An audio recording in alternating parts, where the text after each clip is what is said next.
ചോരക്കുരു എന്ന് പറയുന്ന ഒരു ഇൻഫെക്ഷൻ വളരെ കോമൺ ആണ്. ആൻഡ് മിക്ക കേസിലും അത് എളുപ്പത്തിൽ തന്നെ മാറിപ്പോവുകയും ചെയ്യും. എപ്പോഴാണ് ചോരക്കുരുവിനെ നമ്മൾ ഗൗരവമായിട്ട് എടുക്കേണ്ടതും ഡോക്ടറെ കാണിക്കണം എന്നുള്ളത് നിർബന്ധമാവുകയും ചെയ്യുന്നത്? ഞാൻ doctor Fibin Tanveer, senior consultant dermatologist, star care hospital, Kozhikode. ചോരക്കുരു മുഖത്താണ് വരുന്നതെന്നുണ്ടെങ്കിൽ അത് ഡോക്ടറെ കാണിച്ച് ട്രീറ്റ്മെന്റ് എടുക്കുന്നതാണ് നല്ലത്. അതേപോലെ തന്നെ കുരുവിന്റെ വലിപ്പം കൂടിക്കൂടി വരികയാണ്, സ്പ്രെഡ് ചെയ്ത് വരികയാണ്, അല്ലെങ്കിൽ ഒരു ആഴ്ചയൊക്കെ കഴിഞ്ഞിട്ട് മാറുന്നില്ല എന്നൊക്കെയുള്ള സിനാരിയോ ആണെങ്കിൽ ഡെഫിനറ്റ്ലി ഡോക്ടറെ കാണിക്കണം. പിന്നെ റിക്കറന്റ് ആയിട്ട് ചോരക്കുരു വരിക എന്നുള്ളത് ഒരു വർഷത്തിന്റെ കാലയളവിൽ മൂന്നിലധികം പ്രാവശ്യമോ ചോരക്കുരു വരുന്നുണ്ടെങ്കിൽ അതിന് വേറെ എന്തെങ്കിലും കാരണങ്ങൾ ഉണ്ടാവാം. അതും ഒന്ന് ടെസ്റ്റ് ചെയ്ത് നോക്കുകയും ഡോക്ടറെ കാണിക്കുന്നതുമാണ് നല്ലത്. പിന്നെ വേറൊരു കണ്ടീഷൻ ഉള്ളത്, ചോരക്കുരു ആയിരിക്കും ലക്ഷണങ്ങൾ ഉണ്ടാവുന്നത്, പക്ഷെ അതൊരു വേറെ തന്നെ അസുഖമാണ്.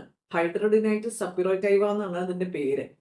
അതായത് ത്വക്കിന്റെ ഭാഗത്ത്, യോനിയുടെ ഭാഗത്ത്, നെഞ്ചിന്റെ ഭാഗത്തൊക്കെ മൾട്ടിപ്പിൾ ടൈംസ് ചോരക്കുരു ഉണ്ടായിക്കൊണ്ടിരിക്കും. ഒരു കുരു ഉണ്ടാവുന്നു, അത് പഴുക്കുന്നു, പൊട്ടുന്നു, കലയാവുന്നു, വീണ്ടും അതേ സ്ഥലത്തോ അതിന്റെ ചുറ്റുവട്ടത്തോ ആയിട്ട് വീണ്ടും കുരുക്കൾ ഉണ്ടാവുന്നു, അത് പഴുക്കുന്നു, പൊട്ടുന്നു, ഇങ്ങനെ റിക്കറന്റ് ആയിട്ട് ഉണ്ടായിക്കൊണ്ടിരിക്കും.